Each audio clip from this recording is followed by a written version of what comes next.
بنیادی مقصد تھا پاکستان کا ایک رفاہی مملکت،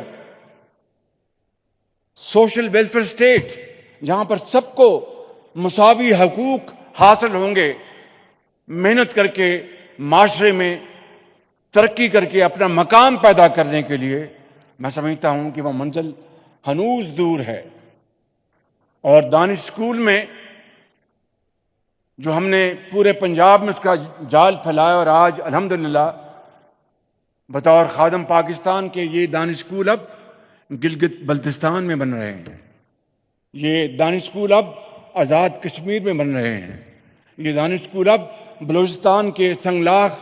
پہاڑی علاقوں میں بن رہے ہیں، اور جہاں پر انشاءاللہ ہماری قوم کے عظیم بیٹے اور بیٹیوں کو مفت تعلیم حاصل کرنے کا موقع ملے گا، اور اس کا معیار کسی صورت بھی ایکسن کالج سے کم نہیں ہوگا۔ یہ بچہ جس کو آپ نے ابھی دیکھا، جس نے الحمدللہ محنت کر کے، اور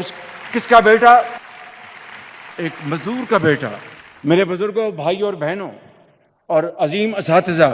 اور قوم کے عظیم بچوں اور بیٹیوں اور بیٹوں، مجھے یہ بتاؤ کہ اگر پاکستان کے اندر کراچی سے لے کر پشاور تک تعلیم کے لیے ہر بچے اور بچی کو مساوی تعلیم کا موقع مہیا نہیں ہوگا تو وہ قائد اعظم کا پاکستان نہیں، وہ کوئی اور پاکستان ہے۔ اس لیے آج کے اس دور میں نہ صرف ہمیں آپ کو تعلیم کے میدان میں آگے لے کے جانا ہے، لیکن آج کا دور تو اب ٹیکنیکل ایجوکیشن، آئی ٹی، اے آئی، آج اس کا دور ہے۔ اور اگر ہم نے اس جدید علوم کو